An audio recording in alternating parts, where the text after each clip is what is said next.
Well, it's 7:04. Should we begin or should we wait a minute or two yet?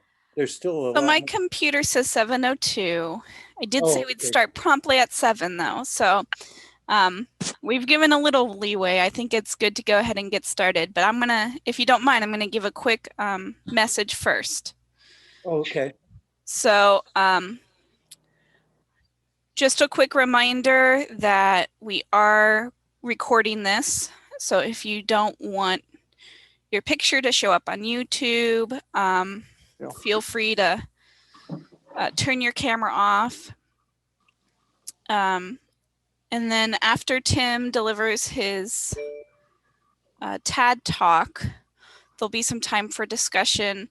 If at that time, depending on how many people we have, we might just do a popcorn style discussion where you'll be free to unmute yourself and talk whenever you like, or I might ask that you raise your hand or put your thoughts in chat so that way it's more moderated. We'll see how many people we get over the next couple more minutes. So with that, I invite you to mute yourself now, and I'm going to turn it over to Tim. Well, good evening, everybody. I'm really glad to have had the opportunity to do this tonight. And we're going to start with our chalice lighting. And I don't know if you can see my candle or not. I think you can. And what I have to say about the chalice lighting is that as we light our chalice tonight, may we be ever aware that even in the grips of disease and national dysfunction, there can be hope for all who make it their mission to seek it. May we be able to orient our lives in such a way as to carry a spirit of kindness and compassion about us in our daily lives. Let us be humble in acknowledging the privileges we have been given, and let us be willing to stand or exist alongside with people who suffer the indignities of injustice. May we be filled with the joy of this season of hope. And with that, I'm going to light our chalice. I have 2 candles here in this, so it's a double duty chalice. And I'm going to set that aside. I want to start this TAD talk with a video that I'm going to share. So please bear with me as I pull that video up. And I've got to,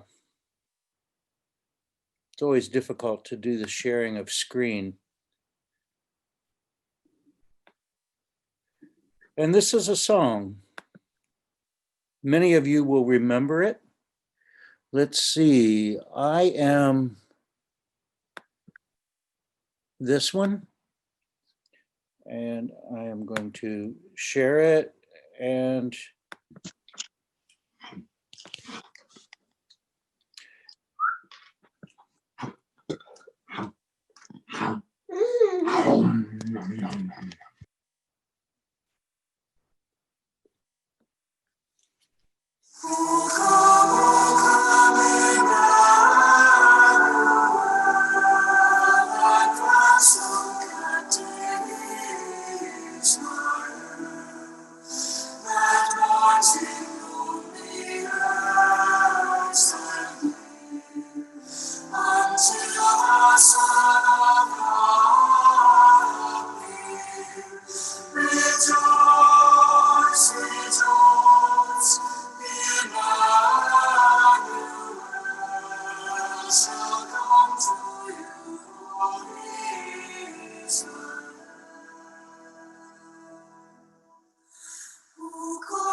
So now I'm going to stop sharing, I hope.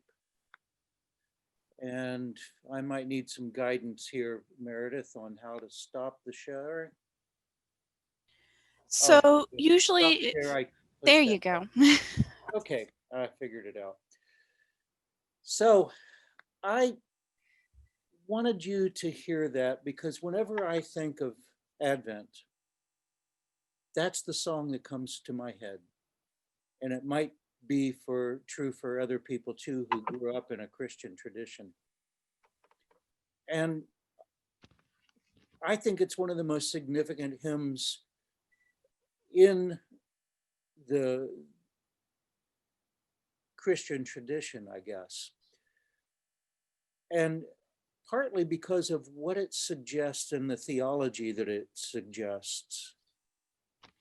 And it essentially means Emmanuel, come, O come, Emmanuel. We're waiting on Emmanuel to come. And Emmanuel literally means God among us, God with us. And that's really what, in my estimation, is the revolutionary message of central to Christianity, is that God is among us, God is among the people. And that is really the core of liberation theology as well. That this is a religion that dares to have God exist among the people and be part of the people. So I wanted to talk a little bit too about the traditions of this time period, because this season, many different religions have celebrations, and particularly religions and traditions that come out of the Northern Hemisphere. And I think it's important to recognize the fact that the Northern Hemisphere is where this originates, because in the Northern Hemisphere, this time of the year, it's rather bleak. The hours of daylight are few, and in some places in the Northern Hemisphere, there may not be much but maybe 4 hours of daylight in a time if you're in the northern part of the Northern Hemisphere.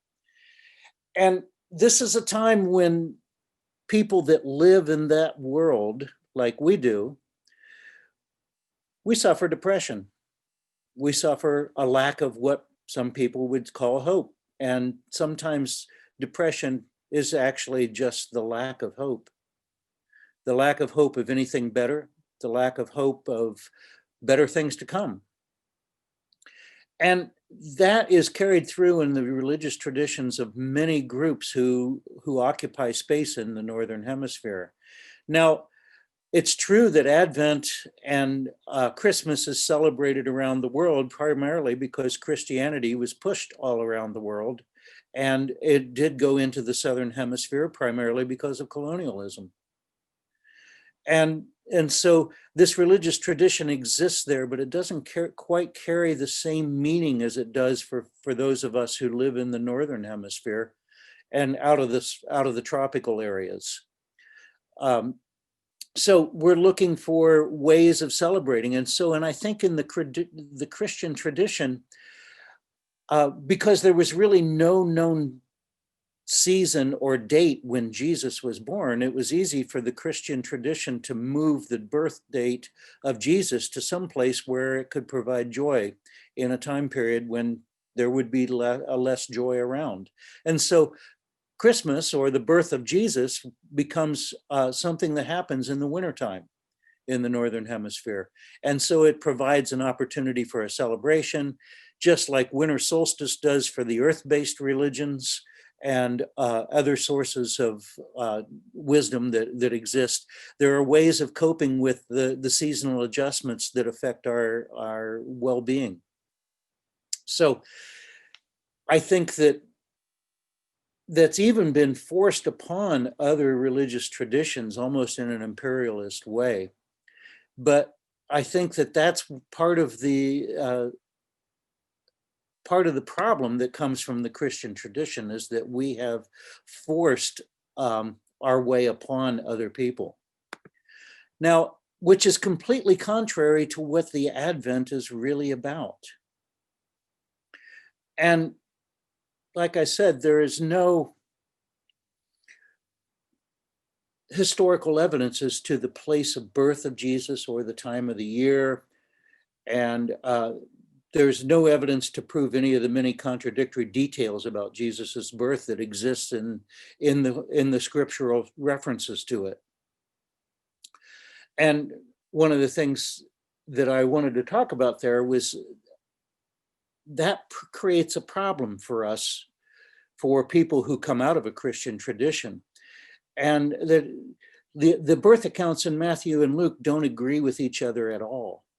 For example, there's no consensus, or there's no census that was actually declared by Caesar Augustus that required all people to return to their ancestral homes. There's no historical record of that. It would have been a totally impractical thing for them to have done anyway. Everybody would have been in transition, and it would have been utter chaos. But Luke portrays it that way because he has to get Jesus being born in the city of David, Bethlehem, so that he can attach an identity of Jesus having this lineage going all the way back to King David.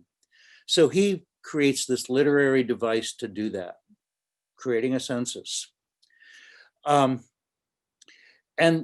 so the circumstances under which he's born are not true at all in terms of the historical record, at least. And then when you look at Matthew, Matthew also has some oddities here too, because he has the wise men visiting Jesus and Mary and Joseph, and the wise men then tip off Mary, Jesus, and Joseph that King Herod wants to kill them, and so they escape and go to Egypt. And then we have this whole notion of the slaughter of the innocents that is celebrated in the Catholic tradition in particular, I think, every year, because supposedly King Herod came through and slaughtered all of these young children in the Bethlehem area, trying to kill the King of the Jews because he was threatened by Jesus's existence. Well, there's no historic record for that either. And that is something that, again, is a literary device to point out how powerful Jesus was as a young child. But it contradicts what Luke says, because Luke says Mary, Joseph, and Jesus, once Jesus is born and they're able to travel, they go right back up to Nazareth where they lived. Matthew says they go to Egypt, and then when word from an angel gets to them that Herod is dead, they go back to Israel and find a place to live in Nazareth. So those accounts are not reconciled with each other.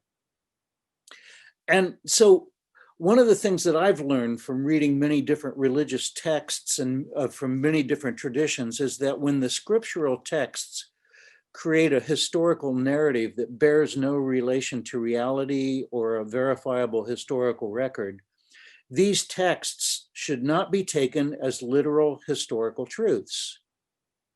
Now, you can imagine what that does to fundamentalists, because it drives them crazy when they see these kinds of contradictions. But fundamentalists of any stripe are always trying to reconcile all the contradictory things in their religious texts. And in Christianity, it's no different. The fundamentalists here have a difficult time reconciling these differences of these two birth accounts. So what I've learned is that what you have to do there is recognizing there's no literal historical truth here, but these are these are stories that illuminate and illustrate larger theological truths that are relevant for the times in which the texts were written. Context is everything, and that is what drives the religious fundamentalists off the rails, because they want the context to be universal all the time and everything to apply to modern day times in their totality, and they can't. But theological truths that are illustrated by these stories can be universal, and they can go over a large period of time and be relevant to us even today. And so what is the theological truth that's being portrayed in the Gospels about Jesus' birth. I think it can be summed up in 6 words. Here is hope for oppressed people. Jesus' birth is hope for oppressed people. And they lived in times of extreme hardship and severe oppression from the Roman Empire. The Jewish temple was once again destroyed as the Roman occupation turned into a search and destroy mission, hunting down the armed Jewish resistance to the empire and killing them like animals. The brand new Christian movement, the followers of the Rabbi Jesus, were little more than a reformist branch of Judaism, and they were desperately trying to carve out a place for themselves in a world of chaos and oppression. They met in secret because they were disciples of a man who was executed by the empire for leading a rebellion against Roman authority. They used these oral histories of Jesus to keep their movement alive, and that is what the gospel accounts and the other accounts that don't make it into the Bible attempt to do. They attempt to codify the scriptural texts so that they can be preserved in the collective memory of the group. So it's obvious that these earlier followers of Jesus, that the realities of their current world could not be survived without the hope of something better. And so what they're saying is they live in misery, and the hope of a Messiah, of God among us, is something that keeps their spirits alive and keeps them going. And that's sort of a message that we can appreciate today, that there is a hope for a better world for all people. There is a hope for a better period of time to be alive than in the winter when everything appears to be dead and dying. There is a rebirth that comes from spring. So there is the hope of spring coming. There is the hope of all kinds of things that will make our lives better. And so Christmas fits into that tradition, I think, for us to understand that as a time to practice justice, as a time to practice compassion.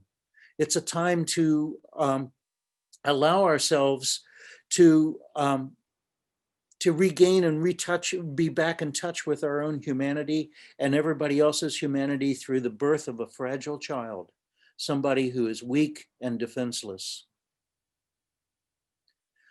And I think that that's the essence of this time period. It's something that's, it didn't become apparent to me as a child, but I always enjoyed this time period because there was something magical about it. It wasn't just the Christmas morning gifts. There was something else that was magical, and it was the spirit of the time and how we embodied all of that. The other thing that I wanted to mention, and I know we're running short on time here because I want to have conversation for about 10 minutes, is Advent is all about waiting and anticipation.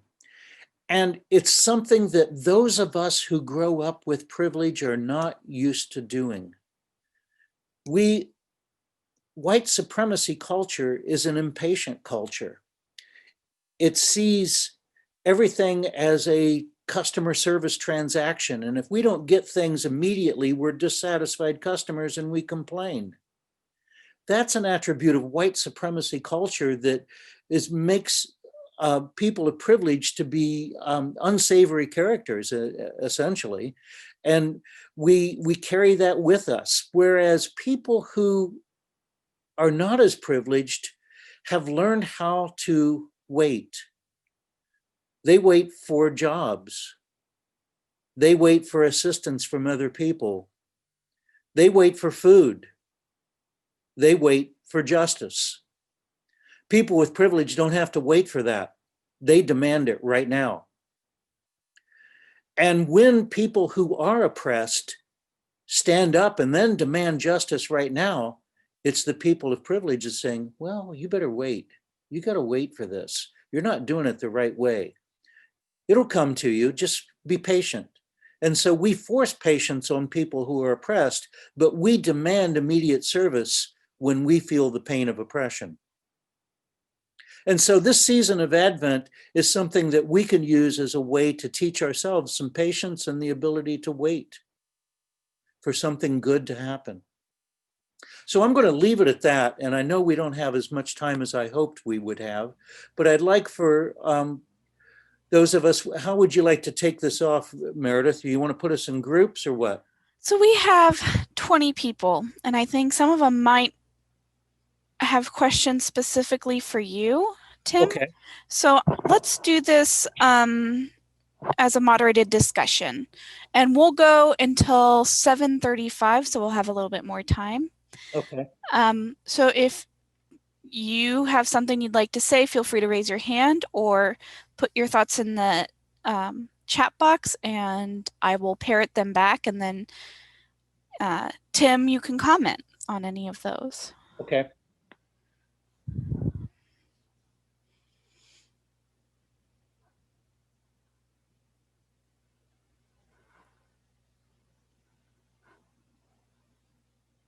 Doug, go ahead and unmute yourself.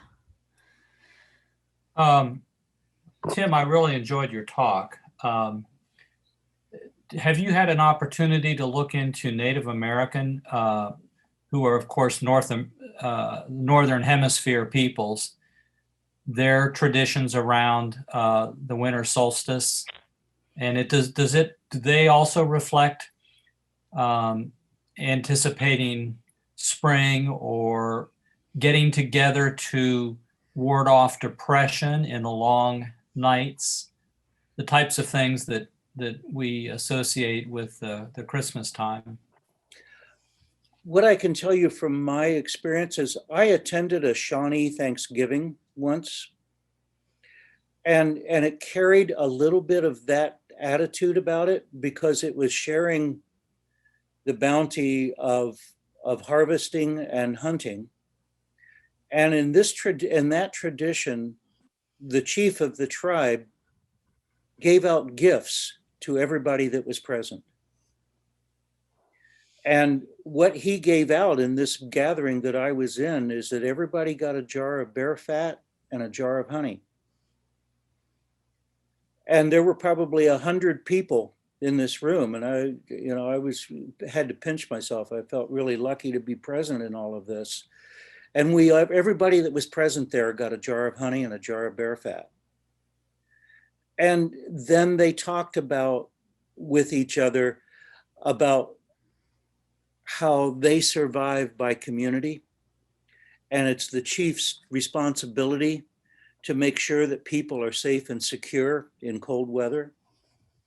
And that they needed to through his example, share their goods in a collective way so that no one would perish over the winter.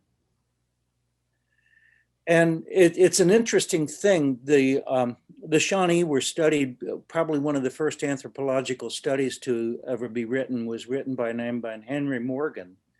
And it was about the Shawnee.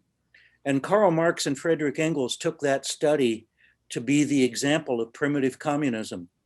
And they praised the Shawnee for being examples of primitive communism where the collective good was placed in front of the individual needs or the individual wants. Individual needs were met, but individual wants were always subsumed to the collective needs. So there was a sense of collectivity and hope and joy based on the collective. And I would assume that was similar to other indigenous traditions in North America. So in the chat, Mary said that was fascinating. She says, being indoctrinated in Catholicism, I appreciate this alternative perspective. Thank you. Oh, wow.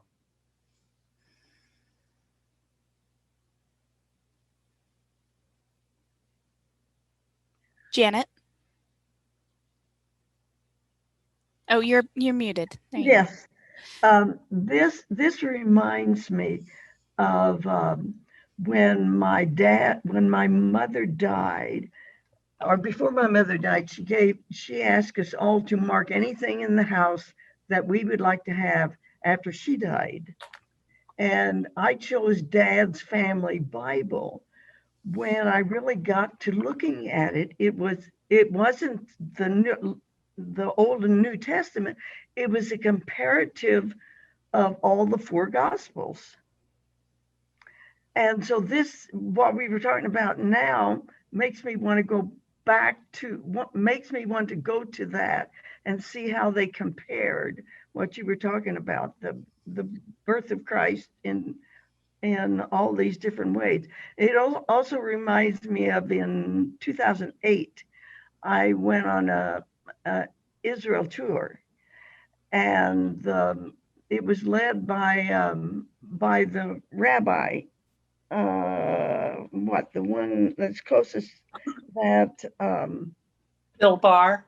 yeah, Bill Barr, and then I think it was evangelical minister, and they emphasized so strongly that Christ was not born in Bethlehem, but he was born in Nazareth, because that's where their background of their families lived.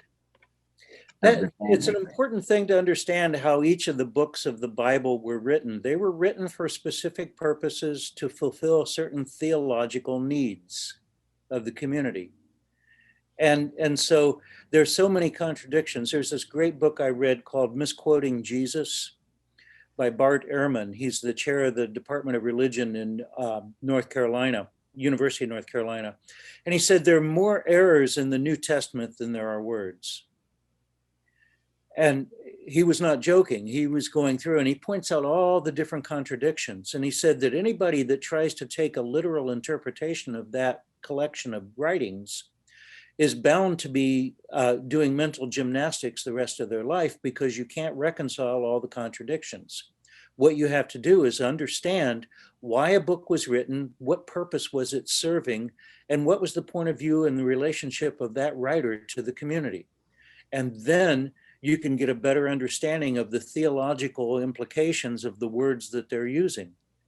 And that's why the Gospel of John is so very different from the Gospel of the other three Gospels. John even has Jesus being put on the cross on Thursday instead of Friday, because he wants to emphasize that Jesus is the lamb that gets sacrificed on Thursday of Passover. And so that's the theological reason why he did that. Doesn't have to be real or true. That's just what he was trying to emphasize. Cynthia, in just a moment, but this conversation reminds me, I read something very funny on Facebook, where the suggestion was that you take each of the Gospels and do those for your Christmas Eve separate as 4 different services. And one of them was like very serious, and then one of them was like interpretive dance. And this conversation just reminded me of that. Cynthia? Interpretive dance compared to the other 3. I'll have to send that to you, Tim. Yeah. I just wanted to throw in that there are some number of other gospels that never made it into the approved Right. 4 versions, and they're even so much, even a whole lot different, and say stuff that whoever decided what goes in the Bible couldn't let the rest of us know about till they found them later. Yeah, and most of those books were destroyed. Some of them were hidden and they've been uncovered. There's the Gospel of Thomas, the Gospel of Judas, the Gospel of Mary. And it's questionable whether this is Mary, the mother of Jesus, or Mary Magdalene. And there are several other Gnostic writings, is what they're called. And they come out of the Nag Hammadi library that was found in Egypt. It's really important to bring that up, because there was a lot of dissension and a lot of controversy at the Council of Nicaea when they tried to decide which books were going to be included in the Bible and which books were not. And the books that were not included were systematically destroyed because they didn't want to have competing literatures that would create branch religions off of that, because this was going to become the church of the empire, or the religion of the empire. Do you remember when was the Council of Nicaea? When was that? 325. And were you raising your hand? Oh, hold on, you're muted.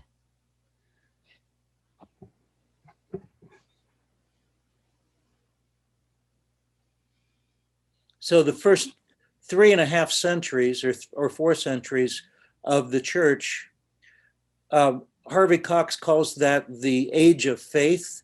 And then from 325 on, he calls it the age of belief, because the other thing that was developed in the Council of Nicaea was the Nicean Creed, which was basically a belief statement that separated Christians from all other religions. You had to agree with these basic birth statements about the virgin birth, Jesus being the Son of God, and other things that were related to that. And so it was no longer a religion of faith, but it was become a religion of belief. And that's when fundamentalism starts. Because fundamentalism is based on belief, not faith. Because faith is putting your belief into action. You're unmuted now, Anne. Just a little comment. There was a census, only it took place after Herod's death. His son decided he needed to raise taxes, but people didn't have to travel. Yeah. They got counted wherever they were. Yeah. But that's obviously where somebody got the idea, helped get the idea of using a census. Yeah. And that's where Luke got it. And so he was trying to establish the lineage of Jesus to King David. And the only way to do that is to have him be born in Bethlehem, which was where David was from. Yeah. Jane, I thought I saw your hand for a brief moment. I just wanted to comment that there's a book in the Quran on Mary, and I have a copy of the Quran here, but I haven't really read it. I'm curious to see what they have to say about Mary. I do know that that's it's been explained to me, and I don't know if this is really so, but that's part of the reason why women cover their heads, is because Mary did, and it's being respectful and whatever. But I'm just curious to see what it had to say about Mary and perhaps her life with Jesus or whatever. So I'll take a look at my Quran. Yeah. In Islam, Mary is very revered, and and Jesus is considered to be born from a virgin in Islam. We have time for one more question or comment. Barbara on the chat says, thank you. I'm going to have to listen to the entire talk. I'm sorry I got in late. I so appreciate getting to hear all that was shared. Thank you, Tim. Oh, this was fun. Thank you. Well, I always enjoy your fun. Tim always has new ways. He always shows me new ways to open my eyes. Thank you, Tim. Two books I want to draw people's attention to before we leave. There's this one, which is called Rest for the Justice-Seeking Soul, and it's by Susan K. Williams Smith, who was one of the keynote speakers at the UU Justice Ohio conference. This book is just dynamite. It is just an amazing journey, and it's a daily meditations and very easy to read. And then this one, which is sort of like the keystone book for Liberation Theology, and it's called The Cross and the Lynching Tree by James Cohn, who was the originator of Black theology. And this is probably the second to last book he wrote before he died, which is just an amazing journey through Christian theology and the meaning of the cross and how the lynching tree is the Black cross. Wow. Thank you. Thank you so much. Thank you, Tim. Thank Thanks, you. Thank you all for joining us tonight.